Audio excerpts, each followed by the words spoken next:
esteja convosco. Ele está no meio de nós. Proclamação do Evangelho de Jesus Cristo, segundo Lucas. Glória a vós, Senhor. Naquele tempo, disse Jesus a seus discípulos: Não tenhais medo, pequenino rebanho, pois foi do agrado do Pai dar a vós o reino. Vendei vossos bens e dai esmola. Fazei bolsas que não se estraguem, um tesouro no céu que não se acabe. Ali o ladrão não chega, nem a traça corrói. Porque onde está o vosso tesouro, aí estará também o vosso coração. Que vossos rins estejam cingidos e as lâmpadas acesas. Sede como homens que estão esperando o seu Senhor voltar de uma festa de casamento, para lhe abrirem imediatamente a porta, logo que ele chegar e bater. Felizes os empregados que o Senhor encontrar acordado quando chegar. Em verdade eu vos digo, ele mesmo vai cingir-se, fazê-lo sentar-se à mesa e passando-o servirá. E caso ele chegue à meia-noite ou às 3 da madrugada, felizes serão se assim os encontrar. Mas ficais certos, se o dono da casa soubesse a hora em que o ladrão iria chegar, não deixaria que arrombasse a sua casa. Vós também ficai preparados, porque o Filho do Homem vai chegar na hora em que menos esperardes. Então Pedro disse: Senhor, tu contas esta parábola para nós ou para todos? E o Senhor respondeu: Quem é o administrador fiel e prudente, que o Senhor vai pôr à frente do pessoal de sua casa, para dar comida a todos na hora certa? Feliz o empregado que o patrão, ao chegar, encontrar agindo assim. Em verdade eu vos digo, o Senhor lhe confiará a administração de todos os seus bens. Porém, se aquele empregado pensar: meu patrão está demorando, e começar a espancar os criados, a comer, beber e embriagar-se, o senhor daquele empregado chegará num dia inesperado e numa hora imprevista. Ele o partirá ao meio e o fará participar do destino dos infiéis. Aquele empregado que, conhecendo a vontade do Senhor, nada preparou, nem agiu conforme a sua vontade, será chicoteado muitas vezes. Porém, o empregado que não conhecia essa vontade e fez coisas que merecem castigo, será chicoteado poucas vezes. A quem muito foi dado, muito será pedido. A quem muito foi confiado, muito mais será exigido. Palavra da salvação. Glória a vós, Senhor. Feliz o povo que o Senhor escolheu por sua herança, por sua herança. Feliz o povo que o Senhor escolheu por sua herança, por sua herança. Caríssimos irmãos e irmãs, com o salmista cantamos: Feliz o povo que o Senhor escolheu por sua herança. Ao mesmo tempo, ouvimos no início do Evangelho Jesus dizendo: Não tenhais medo, pequenino rebanho, porque foi do agrado do Pai que vós conhecestes o reino de Deus. Vejam que então, aquilo que a liturgia vem nos propor no dia de hoje é para aqueles que fazem parte do pequeno rebanho do Senhor, que são estes eleitos a compreender as suas grandes verdades. E hoje no Evangelho nós teríamos muitas coisas para apontar, mas eu escolhi 3 pontos para que a gente compreenda e guarde no coração, tentando viver. Porque a palavra, na verdade, ela cumpre o seu papel quando ela entra no nosso coração e nos ajuda a olhar o mundo e a julgá-lo a partir da palavra que nós ouvimos e estamos refletindo. O primeiro ponto que eu gostaria de tratar com vocês é a conclusão do Evangelho da semana passada. Na semana passada, nós ouvíamos, na verdade, a importância de sermos ricos para Deus, de não sermos avarentos, apegados e achar que bens ou tesouros aqui na terra vão fazer de nós diferentes no céu. E, na verdade, o maior tesouro que podemos carregar nas nossas mãos é o bem que fizermos, é a caridade que fizermos, é, sobretudo, realizarmos aquilo que o Senhor pede a nós. O Evangelho de hoje, então, inicia com Jesus chamando-nos à confiança de confiar e acreditar nisso. Confie enquanto pequenino rebanho, acredite, creia. E aí Jesus ainda continua dizendo: as bolsas maiores que vocês devem carregar são aquelas que, na verdade, não passam.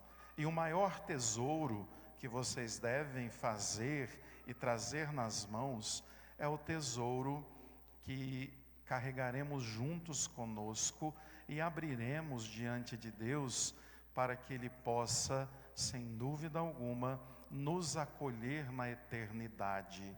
Então, qual deve ser o nosso maior tesouro? É cultivar aquilo que não passa, aquilo que a traça não come, aquilo que o ladrão não rouba, porque na verdade tudo isso vai ficar. Bens, dinheiro, conta bancária, casa, tudo isso a gente não leva conosco, mas levaremos o nosso maior tesouro, para o qual devemos gastar mais tempo, que é na verdade o bem que fazemos, a realidade de sermos, sobretudo, aqueles que vivem a palavra do Senhor. A nossa relação com Deus, o nosso contato com o sagrado, ninguém rouba de nós, ninguém pode tirar de nós, ninguém poderá levar de nós, porque isso será, na verdade, a nossa expressão eterna de encontro com Ele. Ou seja, que o nosso maior tesouro seja cuidar daquilo que eu vou levar para o céu, junto comigo. Ao mesmo tempo, a gente vai entrar em 2 parábolas contadas por Jesus. A primeira parábola, ele vai dizer de uma festa em que, na verdade, as pessoas precisam estar com os rins cingidos e as lâmpadas acesas, porque não sabem a hora que o noivo vai voltar. Um casamento, na cultura judaica, dura 7 dias e 7 noites.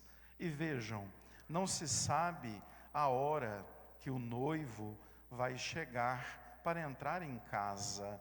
No entanto, os empregados devem estar prontos para acolhê-lo, independente da hora que ele chegar. Se for de madrugada, meia-noite, 3 da manhã, o importante é estar em prontidão.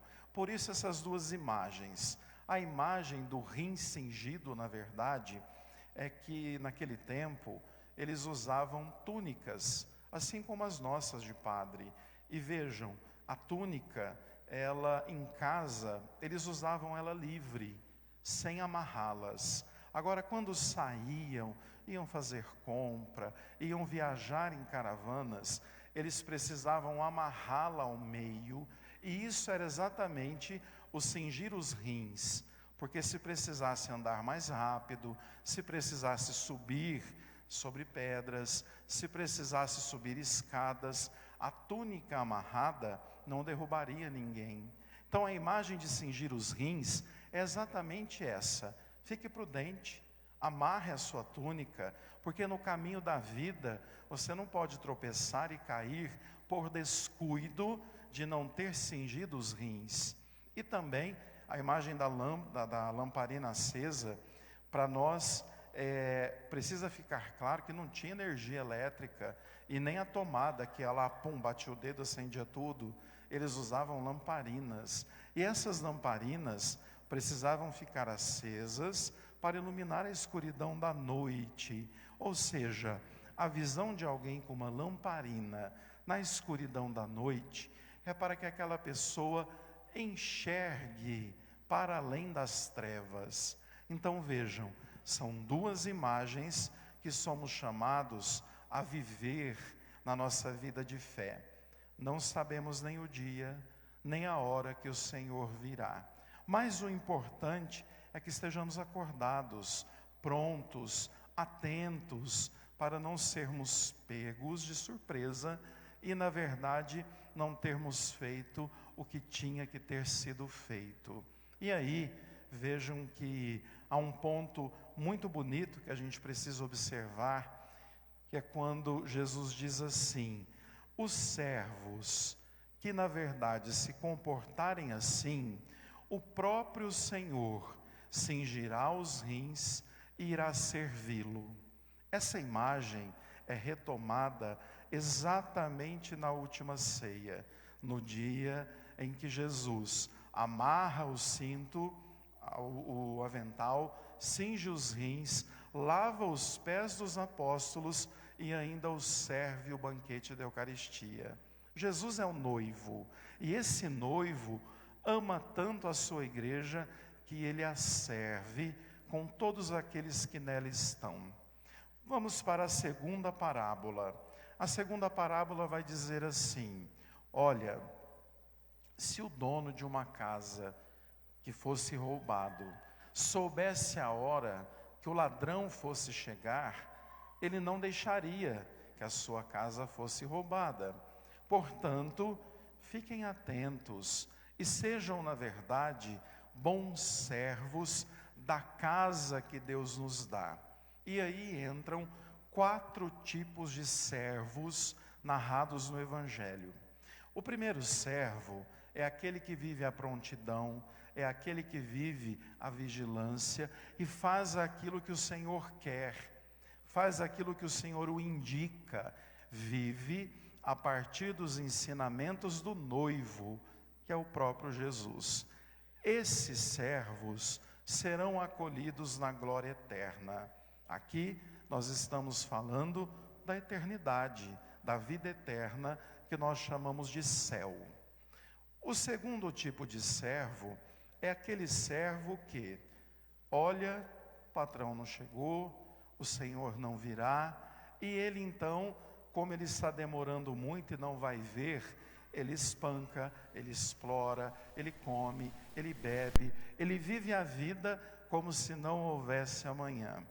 Narra-nos Jesus no Evangelho que esse servo será partido ao meio, porque não viveu nada daquilo que o noivo ensinou.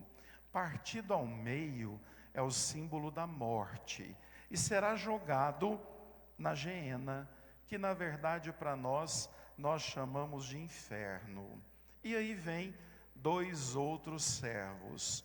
Um servo que não fazia o mal, mas também sabia que tinha que fazer o bem, mas não fazia também. Este servo levará muitas chicotadas. As chicotadas, na Bíblia, quer dizer a experiência de purgatório. A teologia do purgatório vem exatamente de nós pagarmos pelo mal que fizemos e pelo mal e pelo bem que poderíamos ter feito, mas não quisemos fazer. É a culpa do mal e do pecado.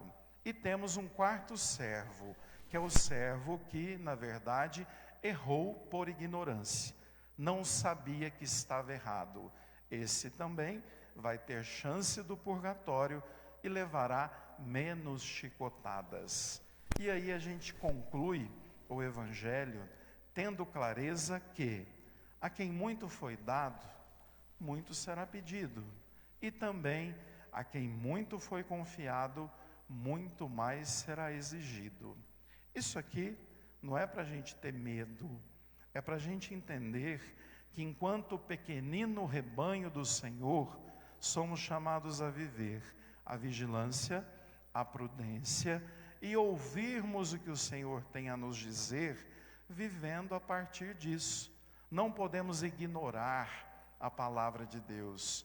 Não podemos, na verdade, fingir que os mais importantes tesouros são aqueles construídos aqui, porque vão ficar. O nosso maior tesouro, de fato, é quando estivermos na vida eterna e, sobretudo, contemplando aquele que nos ensina a bem viver. Que eu desejo a vigilância e a prudência necessária para caminhar como pequenino rebanho do Senhor.